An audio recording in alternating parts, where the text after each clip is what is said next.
Welcome back to Vinaya भटक्या. आपण आज आलेलो आहोत ते बदलापूरला. एक फॉरेस्ट फॉल म्हणून सुंदर रिसॉर्ट आहे. त्या रिसॉर्टमध्ये आपण आलेलो आहे. मुंबईपासून ठाण्यापासून साधारण एक 40 किलोमीटरच्या अंतरावर आहे आणि मुंबईपासून अजून तुम्ही 20 किलोमीटर ॲड करा. जाण्या येण्याकरता साधारण एक 2 तास तरी लागू शकतात. आम्हाला यावेळी इथे आम्ही जेव्हा पोचलो तेव्हा आम्हाला साधारण 1.5 ते पावणे 2 तास लागले. रस्ता मध्ये खूप कामं चालू असल्यामुळे थोडासा तुम्हाला ट्रॅफिकचा प्रॉब्लेमसुद्धा होऊ शकतो. तर असं हे रिसॉर्ट आहे. ठाण्यापासून साधारण 1.5 पावणे 2 तासाच्या अंतरावर हे रिसॉर्ट आहे. सुंदर असं हे रिसॉर्ट आहे. आपण आता थोड्या वेळाने बघूच ते आतमध्ये काय काय फॅसिलिटीज देणार आहेत आणि तिथे जेवणाची सुद्धा व्यवस्था चांगली केलेली आहे. राहण्याकरता सुद्धा चांगले कॉटेजेस केलेले आहेत. तर चला बघूया फॉरेस्ट फॉल रिसॉर्ट आणि एक्सप्लोर करूया तिथूनचं ओव्हरऑल सगळं.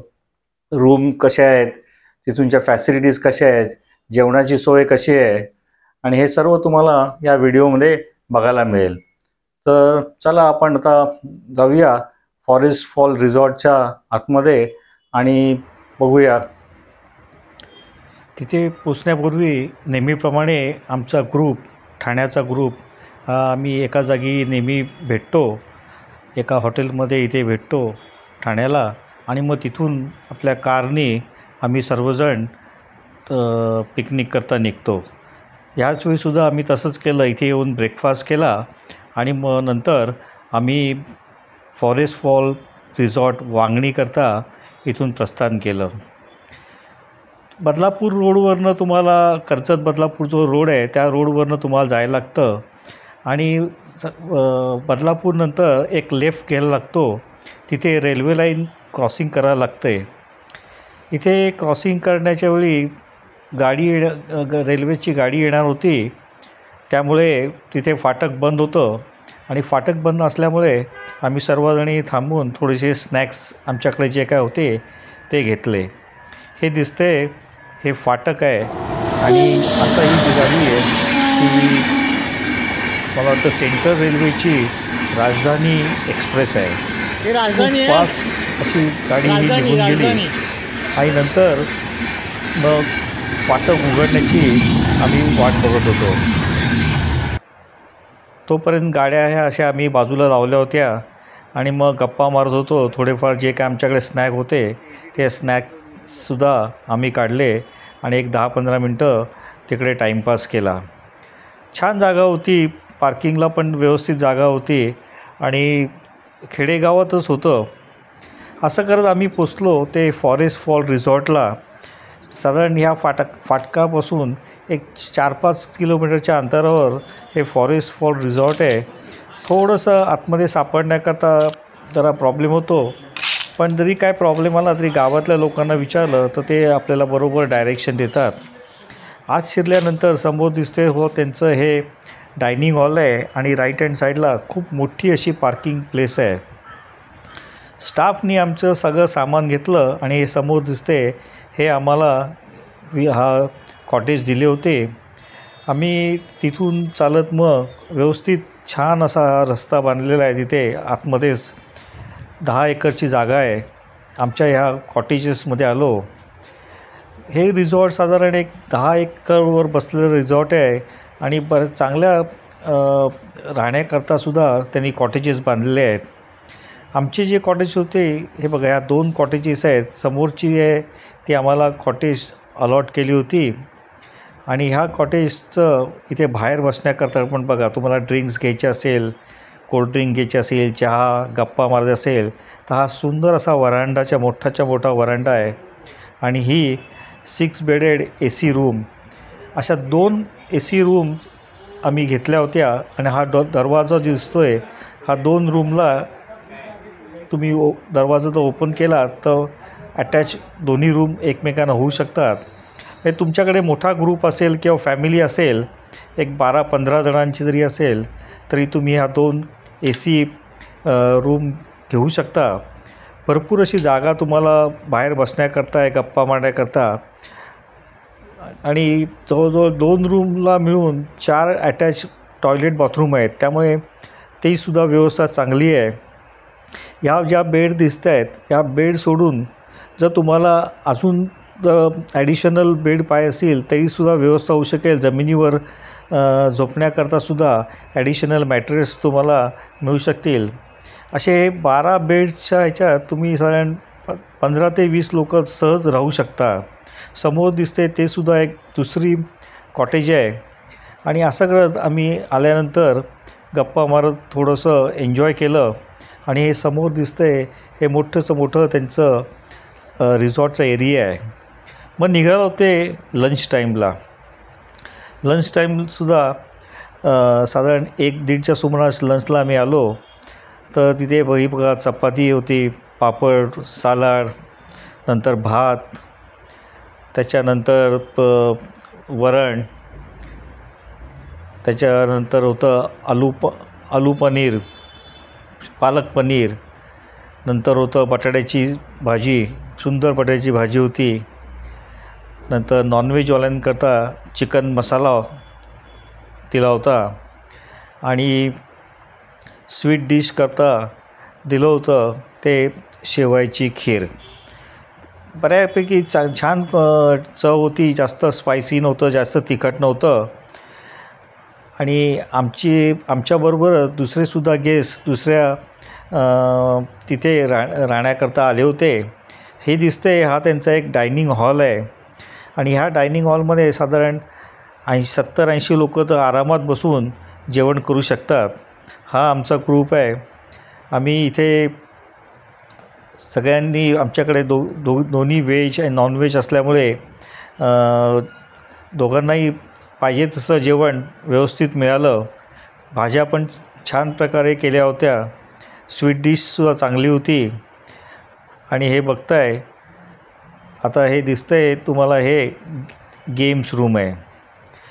कॅन्टीनच्याच डायनिंग हॉलच्याच बाजूला ही गेम्स रूम आहे.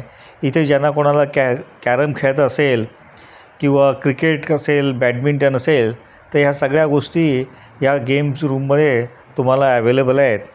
गेम्स रूमच्या बाजूलाच मोठंच्या मोठं ह्यांची लॉन आहे. त्या लॉनमध्ये बसूनसुद्धा तुम्ही गप्पा मारू शकता. इथे झोपाळा पण पाळणा दिलेला आहे. बघा किती मोठी लॉन आहे. या लॉनवर तुम्हाला तुमचं जर मोठा ग्रुप असेल 50-60 लोकांचा तर त्याची जेवणाची व्यवस्थासुद्धा इथे ते अरेंज करू शकतील त्यांना जर रिक्वेस्ट केली तर.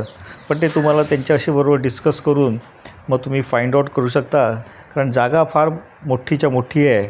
50-60 जणांचा ग्रुप आला किंवा एखादा लग्नाचा समारंभ जरी असेल तरी मला वाटतं त्यांची व्यवस्था ह्या रिसॉर्टमध्ये होऊ शकेल. हा इथे दिसतो आहे हा स्विमिंग पूलला जाणारा रस्ता आहे. असं करत आम्ही थोडाफार जेवल्यानंतर फेरफटका मारला आणि मग दुसऱ्या रूम्स ज्या होत्या त्या बघण्याकरता गेलो. ही जी कॉटेज आहे ह्याच्यात 5 बेड ही AC रूम आहे. झोपू शकतील. आणि ॲडिशनल तुम्ही जर असेल अजून 5 लोक 5-7 लोक तर आरामात अजून तिथे बसू शकतील. आमच्याच रूमप्रमाणेच ह्या कॉटेजलासुद्धा दुसरी एक अटॅच 5 बेडेडची रूम आहे. त्यामुळे जर तुमच्याकडे 15-20 लोक असतील तर तुम्हाला ही रूमसुद्धा AC डिलक्स रूम घेता येईल. 10 आणि 10 मॅट्रेस 20. अच्छा. खाली 10 टाकू शकतात. या नूतन मॅडम होत्या त्यांनी आम्हाला इथे AC नाही ना फक्त गोष्टी व्यवस्थित सांगितल्या. आणि बघा बाहेर पण बघा किती छान आहे व्ह्यू. स्वच्छ असं हे कॉटेज आहे. मोठंच्या मोठं कॉटेज आहे. ॲडिशनल लोकंसुद्धा आरामात मावू शकतात. त्यालाच अटॅच एक दुसरी कॉटेज आहे. ह्यालासुद्धा 2 का 3 बाथरूम आहेत. ह्याला अटॅच हे दुसरं कॉटेज आहे. इथेसुद्धा 8-10 लोकांची बेडची व्यवस्था आहे. पण ह्या 2 रूम होत्या ह्या नॉन AC रूम होत्या. पहिल्या आपण ज्या बघितल्या होत्या AC होत्या. इथे 10 बेड आहेत. एक बेड आता मला इथे लावावं लागेल. टॉयलेट बाथरूमसुद्धा एकदम स्वच्छ असं तुम्हाला मिळेल. छान आहे एकदम. बाल्कनी बिल्कनी आहे इकडे. आणि बाहेर बाल्कनी असेल, उन्हाळ्यात गरम होत असेल ना, बाल्कनीमधून सुद्धा का नाही? व्ह्यू चांगला आहे. हे दरवाजे उघडल्यानंतर तुम्ही बाहेर एक मोठाच्या मोठा वरांडा असा आहे, तिकडे सुद्धा तुम्हाला बसून एन्जॉय करता येईल. हा तो वरांडा आहे. तर तुम्हाला इथे 20-25 जणं आरामात बसून तुमची party, drinks party, cold drink party किंवा लहान मुलं असतील तर त्यांना इथेसुद्धा खेळता येतील. गप्पा मारण्याकरता भरपूर जागा आहे. तुम्हाला ॲडिशनल जर काय मागवत असेल चकना तर त्याचेसुद्धा इथे रेट दिलेले आहेत. पॅकेजमध्ये तुमचं लंच, डिनर आणि ब्रेकफास्ट इन्क्लूड असतं, पण ॲडिशनल काय पाहिजे असेल तर त्याचीसुद्धा तुम्ही ऑर्डर देऊ शकता.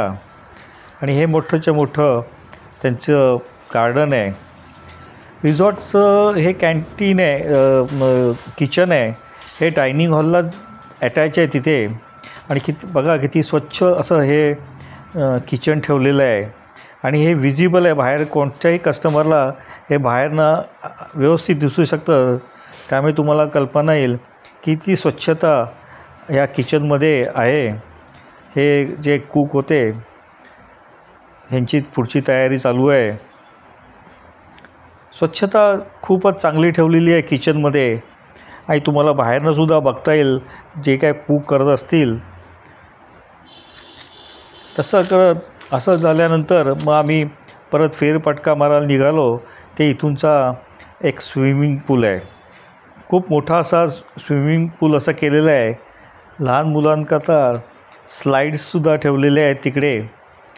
आणि डाव्या साईडला जो दिसतो आहे आपण आता बघू, तो आर्टिफिशियल वॉटरफॉल त्यांनी तयार केलेला आहे. हे 2 पूल आहेत, एक लहान मुलांकरता आणि एक मोठ्यांकरता. तो स्लाईडमधनं जे असतो तो जास्त खोल नाही आहे. आणि हा दुसरा आहे तो मोठा थोडासा डीप स्विमिंग पूल आहे. हा दिसतं आहे हा आर्टिफिशियल वॉटरफॉल केलेला आहे. म्हणजे तुम्हाला वॉटरफॉलच्या खालीसुद्धा जर एन्जॉय करत असेल तर ते सुद्धा तुम्ही रेन डान्ससारखं एन्जॉय करू शकाल. आणि आजूबाजूला तुम्ही बघाल तर इतकं सुंदर झाडं आहेत, मोठमोठी झाडं आहेत. त्यामुळे तुम्हाला तिथूनचा अनुभव फारच चांगला आहे. स्विमिंग पूलच्या तिथे तुम्ही पुढे जर चालत गेले का ही उल्हासनगर आहे. आणि ही रिव्हरफ्रंट त्यांनी व्यवस्थित बांधून घेतलेली आहेत ह्या स्टेप्स. तुम्हाला इथे येऊन आरामात 2-3 तास तर सहज गप्पा मारत बसता येईल. नदी आता सध्या पावसाळा होऊन गेल्यामुळे नदीला पाणीसुद्धा बरंच आहे. आणि मला वाटतं ह्याच नदीच्या पुढे बारवी डॅम आहे. समोर दिसतं आहे ते कोणातरी दुसऱ्यांचा एक बंगला आहे, पण काय त्याला व्ह्यू आहे बघा. असं करत आम्ही दुपारच्या चहा पिण्याकरता परत डायनिंग हॉलमध्ये आलो. आणि चहा आणि स्नॅक्स होईपर्यंत थोड्याशा गप्पा मारत इथे टाईमपास केला. काय सुंदर अशी जागा होती गप्पा मारण्याकरता. डायनिंग हॉलमध्ये सुद्धा खूप स्पेस जास्त होती. आणि दुपारच्या ह्याच्याकरता होता तो बटाटा वडा आणि गरमागरम चहा. छान बटाटा वडा बनवला होता. बटाटा वडा, चटणी आणि चहा. सगळ्यांनी खूप बटाटा वडासुद्धा एन्जॉय केला. आणि मग नंतर संध्याकाळी रिसॉर्टमध्ये जेव्हा फेरी मारली तेव्हा रिसॉर्टमध्ये असं बऱ्यापैकी सगळीकडे छान असं लाईटिंग केलेलं आहे. त्यामुळे संध्याकाळचं फिरायलासुद्धा ही जागा खूप छान आहे. नंतर आमच्याच लोकांनी थोडंफार गाण्याचा प्रोग्राम केला. सगळी गाणी काही इथे दाखवू शकत नाही कॉपीराईटमुळे.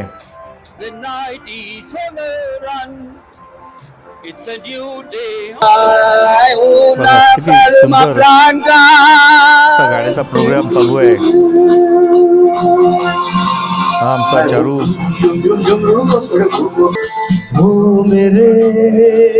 नंतर आम्ही थोडं शिफ्ट केलं गाण्याचा प्रोग्राम तो डायनिंग हॉलमध्ये. दूर जब दिन ढल जाए इथे वायफायचा जरा प्रॉब्लेम आहे के आणि रेंजचा सुद्धा पास प्रॉब्लेम आहे, मोबाईल रेंजचा. दिखाया है दिल तर असा थोडाफार आमचा प्रोग्राम होता. रात कली एक ख्वाब में आई कैसे बताऊं किस किस तरह से. बघा किती सुंदर असं हे रात्री रिसॉर्टचं लाईटिंग दिसते. म्हणजे जेवण झाल्यानंतर सुद्धा फेरफटका मारायला छान असं तुम्हाला मजा येईल. नंतर होता तो डिनर टाईम, साधारण 9:30-10च्या सुमारास डिनर होतं. हे सलाड, पापड, नंतर चपात्या इकडे ठेवला आहे, तो गरमागरम भात आहे,